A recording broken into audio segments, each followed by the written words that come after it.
قطر نے اپنے اوپر جاری دباؤ کے حوالے سے امریکہ کو اپنی طرف راغب کرنے کے لیے ایک بڑا اہم پتہ کھیلا ہے، ٹرمپ کا پتہ کھیلا ہے، اور قطر نے امریکہ سے 36 جدید ترین F-15 جنگی طیارے خریدنے کا معاہدہ کیا ہے۔ کل واشنگٹن میں امریکی وزیر دفاع جیمز میٹس اور قطر کے وزیر دفاع نے $12 ارب کے معاہدے پر دستخط کیے، اور اس کے ساتھ ہی امریکی پینٹاگون نے بیان جاری کیا کہ دفاعی معاہدے کے تحت قطر کو جدید ترین ٹیکنالوجی فراہم کی جائے گی، دونوں ممالک کے درمیان سیکیورٹی تعاون میں اضافہ ہوگا، اور اس کے ساتھ ہی خبر آئی کہ امریکی بحریہ کے 2 جہاز قطر کے ساتھ مشترکہ فوجی مشقوں میں حصہ لینے کے لیے قطر کی بندرگاہ میں پہنچ گئے ہیں۔ اور یہ آپ کے علم ہوگا کہ امریکہ، سعودی عرب اور قطر دونوں کے ساتھ دونوں جانب کھیل رہا ہے۔ ایک جانب امریکہ قطر کے العبید ایئر بیس کو استعمال کرتا ہے، جہاں پر اس کے 10,000 سے زائد فوجی تعینات ہیں۔ دوسری جانب 3 ہفتے پہلے امریکہ کے صدر ڈونلڈ ٹرمپ نے سعودی عرب کے دورے کے دوران سعودی عرب اور امریکہ کے درمیان اسلحہ کی خریداری کے $110 ارب کے معاہدے سمیت $350 ارب کے معاہدے پر دستخط کیے، اور صرف 2 دن پہلے کی بات ہے، 2-3 دن پہلے کی بات ہے کہ ڈونلڈ ٹرمپ نے قطر کو دہشت گردی کا ایک بڑا منبع قرار دیا تھا، اس کا اسپانسر قرار دیا تھا، لیکن کل یہ بڑی ڈیولپمنٹ ہوئی۔ قطر نے امریکہ سے $12 ارب کے فوری خریداری کے معاہدے کیے ہیں۔ دوسری جانب مشرق وسطیٰ کا جو میڈیا ہے، جہاں پر یہ ریاستیں قطر جنہوں نے قطر سے قطع تعلق کیا ہے، وہاں میڈیا خاص طور پہ قطر کے حوالے سے شدید جذبات کا اظہار کر رہا ہے، اور قطر کے حوالے سے اور جو قطر کے جو مسائل ہیں ان کو اجاگر کر رہا ہے۔ خاص طور پہ عرب میڈیا میں یہ بات سامنے آ رہی ہے۔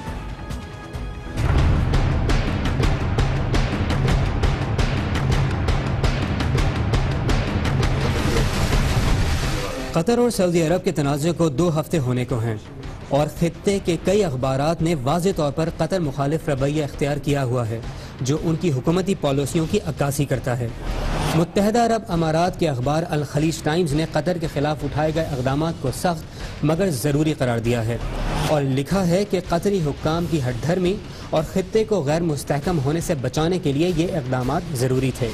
متحدہ عرب امارات کا ہی اخبار البیان لکھتا ہے کہ دوحہ کی پالیسیوں نے سب سے زیادہ قطری باشندوں اور تمام عرب آبادی کو نقصان پہنچایا ہے۔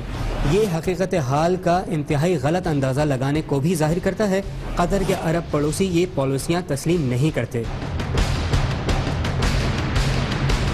سعودی عرب کا اخبار الریاض لکھتا ہے کہ قطر خلیجی ممالک کے خلاف دشمنی پر مبنی ایسی پالیسی پر کاربند ہے جو ان کی خود مختاری کو غیر مستحکم اور سیکیورٹی کو کمزور بناتی ہے۔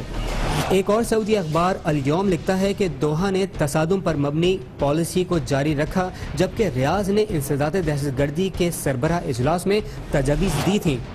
جس میں یہ بھی شامل تھا کہ انتہا پسند تنظیموں اور ملیشیا کی حمایت ختم کرنا ہوں گی، اور ان ممالک کے لیے اپنے دروازے بند کرنا ہوں گے جو ایسی تنظیموں کی حمایت کرتے ہیں۔ مصر کا اخبار یوم 7 قطر کو دہشت گردی کی ریاست کہتا ہے، اور قطر کے الجزیرہ چینل کو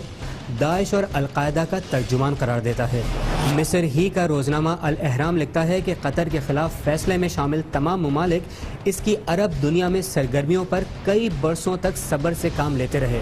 اور دستاویزات ثابت کرتے ہیں کہ قطر کا مقصد دہشت گردی کی حمایت کرنا اور دہشت گرد گروپوں کے رہنماؤں کو پناہ دینا ہے۔ لندن سے شائع ہونے والے عربی روزنامے الشرق الوسط نے لکھا ہے کہ 21 سال سے قطر نے خلیج کے اتحادی اور پڑوسی رویوں سے متعلق تمام نظریات کی بے توقیری کی ہے۔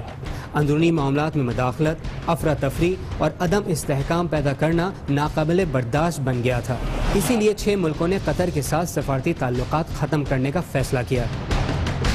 کویت، جو کہ سعودی عرب اور قطر کے مابین مفاہمت کی کوششیں کر رہا ہے، اس کے اخبار الکویت القابس نے قطر پر لگائی گئی تمام پابندیوں کو چونکا دینے والی کارروائی قرار دیا ہے۔ موجودہ تنازع پر قطر میں بھی اس کے موقف کا دفاع کیا جا رہا ہے، اور وہاں کے ایک اخبار الوطن کے صفحے اول کی سرخی تھی کہ کوئی سمجھوتا نہیں، کوئی سرنڈر نہیں۔